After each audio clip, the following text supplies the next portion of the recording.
Cette semaine, j'ai rencontré Jonathan Audet, qui est administrateur pour le Centre plein air Mont-Sainte-Anne. Nous avons parlé des origines de l'organisme, mais également qu'est-ce qui va se passer dans les prochaines semaines.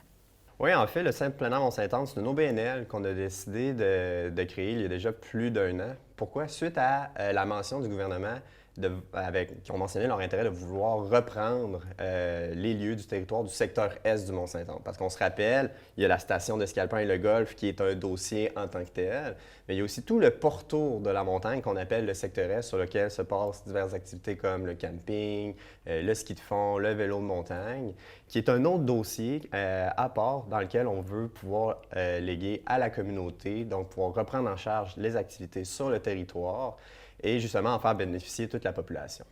Et là, actuellement, donc, le but que vous avez, donc, c'est de faire que ce site-là permette d'être mieux, soit mieux exploité à sa juste valeur, on pourrait dire. Oui, exactement, parce que justement, là, c'est un site qui a besoin d'avoir des investissements, qui a besoin de différentes pratiques et initiatives, justement, pour être en mesure de mettre en valeur toutes les activités qu'on peut mettre sur place. Parce que justement, il y a plusieurs clubs qui investissent passion et amour sur le terrain, qui font leur propre trail, si on veut, qui ont même eu plusieurs supports de la MRC à ce niveau-là, justement, pour mettre en valeur les différentes activités qu'on peut y pratiquer. Mais tout le monde, c'est principalement de l'implication bénévole qu'il y a eu sur place. Donc, on a vraiment besoin maintenant d'avoir quelqu'un qui peut être en mesure de gérer toutes ces opérations-là puis de réinvestir sur le territoire, sur les activités au profit de la communauté.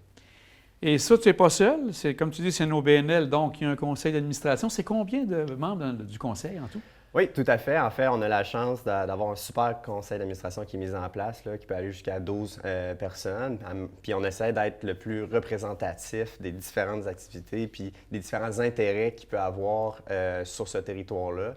Par exemple, plus tard, on veut avoir des gens, par exemple, qui représentent plus un certain segment, d'autres un autre segment. On veut aussi réserver des places pour les élus même de la Côte de Beaupré, justement pour que tout le monde y trouve son compte, tout le monde puisse avoir son mot à dire et tout le monde puisse y être représenté. Actuellement, le dossier le plus important qui est en attente pour tous, c'est la question de l'arbitrage entre la CEPAC et RCR Mont-Sainte-Anne. Ça, c'est vraiment pour le pourtour de la montagne, comme tu as bien expliqué. Est-ce que là, on attend très bientôt la réponse? Parce que ça devait être incessant. Bien, on pense que ça va être très bientôt, oui, parce que le 27 novembre dernier, ce qui s'est passé, il y a eu une audience pour homologuer la décision de l'arbitre pour justement redonner au gouvernement les droits sur ce territoire-là. Donc là, on attend juste que ça soit officiellement public, cette information-là, comme quoi on s'attend à une réponse positive, mais comme quoi que ça va être le gouvernement qui va pouvoir reprendre ces droits-là. Et ensuite à ça, c'est là où il faut être prêt. Puis c'est important aussi de tout se mettre ensemble puis de vouloir créer cette belle synergie-là, un beau mariage entre tous les différents paliers de gouvernement, comme par exemple la MRC, mais aussi la communauté, pour bâtir ce projet-là. Pourquoi? Parce que on entend aussi beaucoup parler du secteur alpin en tant que tel, puis ce qu'il faut comprendre, c'est que la montagne va avoir besoin de plusieurs millions de dollars, on s'entend. Donc, si on pense à devoir investir beaucoup de secteurs dans l'alpin, si les deux dossiers ne sont pas différents, bien, on s'entend que ça va encore créer une situation où il ne restera plus de sous beaucoup pour développer tous les secteurs Est, parce que toutes les énergies et les sous vont être concentrés sur la montagne. Ce qui amène, comme tu dis de ce côté-là, qu'au pourtour, d'avoir une organisation comme la vôtre va permettre d'exploiter à sa juste valeur, comme on disait tout à l'heure, et de pouvoir investir des sommes, parce que comme tu disais, il y a certains secteurs du pourtour qui ont quand même aussi besoin d'infrastructures. Donc, nous, ce qu'on pense, c'est vraiment qu'il y a moyen de séparer les deux dossiers comme c'est en train de se gérer présentement. Puis ça, il y a moyen aussi que plus tard, il y a une super belle synergie entre la montagne, peu importe qui est l'opérateur, et le secteur Est via un système d'OBNL. On voit des systèmes d'exploitation comme ça un peu partout au Québec. Mais après ça, il y a plusieurs autres avantages d'avoir un OBNL pour exploiter les activités récréotouristiques sur le territoire. Donc, c'est sûr qu'il y a la mobilisation citoyenne qui est très importante derrière ça, mais il y a aussi le point de vue financier, parce que le fait que c'est une OBNL, les sous qui vont être générés vont être réinvestis dans le milieu pour les citoyens. Mais non seulement ça, ça donne aussi à différentes sources de subventions gouvernementales qu'on ne pourrait pas avoir accès autrement pour investir davantage de sous. C'est justement dans cette optique-là qu'il y a même déjà une fondation, Jean Larose, qui a été mise en place, où on a déjà fait en main des très grandes promesses de dons qui va faire office justement d'argent privé, qu'on va pouvoir utiliser comme un levier financier avec ces subventions-là pour aller chercher une plus grosse enveloppe budgétaire à investir sur le territoire. Et un OBNL du genre, comme tu dis, donc un OBNL, ça existe ailleurs? Vous avez vécu, ça vous a amené des idées pour créer le tout ici? Oui, tout à fait. En fait, ce qu'on se rend compte, c'est qu'un centre plein air où c'est vraiment un privé qui gère ça pour ses propres intérêts, le modèle ne fonctionne pas vraiment, que ce soit au Québec ou au Canada. Les modèles qui fonctionnent, qui ont fait leurs preuves, que les gens aiment, c'est souvent dans le contexte d'un OBNL. Puis souvent, il y a des montagnes de ski associées à ça, mais il y a la montagne de ski qui est gérée par un privé. C'est pas correct comme ça. Puis après ça, il y a des synergies qui se créent avec le territoire qui est autour pour les autres activités. Puis, tu sais, là, présentement, pour nous, on voit ça comme un joyau unique. Tu sais, on parle beaucoup de camping, ski de fond et vélo de montagne, mais c'est parce qu'il y a plein d'autres sports qui valent la peine d'être mis en valeur éventuellement, comme le ski de randonnée alpine, comme le fat bike, par exemple, ou juste la randonnée tout simplement pédestre, puis de créer une synergie entre tous ces sports-là pour que tout le monde puisse pratiquer leur sport sans nuire aux autres aussi, là. Dans ce que je voyais sur votre site Internet, on parle de développement durable. C'est une partie très importante pour vous. Ouais. C'est sûr qu'un projet du genre, on peut penser qu'il va y avoir du développement immobilier qui pourrait se faire éventuellement.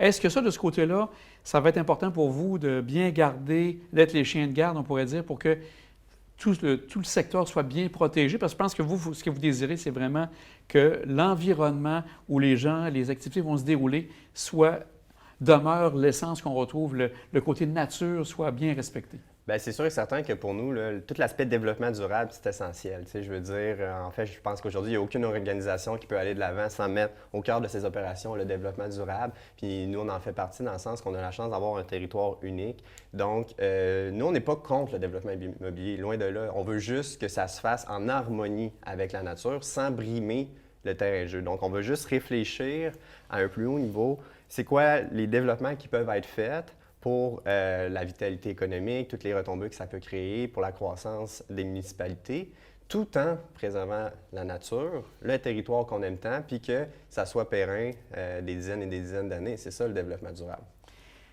Si les gens souhaitent vraiment en savoir un peu plus, est-ce que vous avez un site Internet sûrement, comme j'ai dit tout à l'heure? Ouais. Les gens peuvent aller vous rejoindre directement Oui, là-dessus? exactement. Donc, on a un site Internet, centre-plein-air-Mont-Saint-Anne.ca, où il y a plusieurs documentations, plusieurs informations pertinentes pour en apprendre plus sur le projet. On fait aussi des mises à jour courantes dessus. On a aussi nos pages sur nos médias sociaux comme Facebook.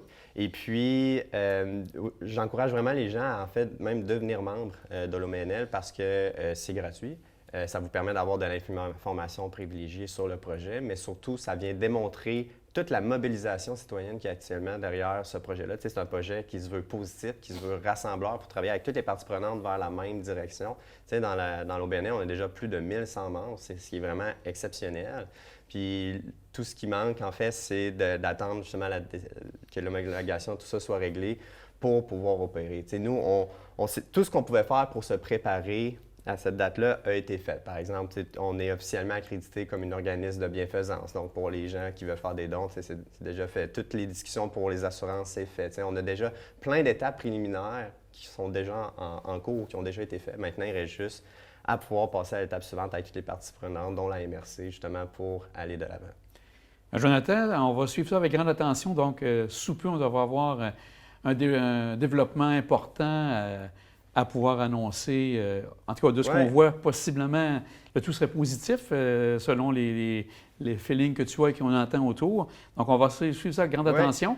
Donc, un grand merci pour t'être déplacé ici en studio. Ça fait plaisir. Merci beaucoup pour l'invitation. Puis, je pense que ça pourrait être une excellente nouvelle, non seulement pour la région, mais la grande région de Québec, là, que ce site soit mis à sa juste valeur. Donc, 2024, une date peut-être à retenir. On regardera ça avec grande attention. On espère, mais je suis certaine, un coup qu'on a la décision de l'homologation, tout ça, les choses vont devoir aller très vite si on veut éviter un bris d'exploitation. Bien, un grand merci. Merci beaucoup. À bientôt. À bientôt, oui.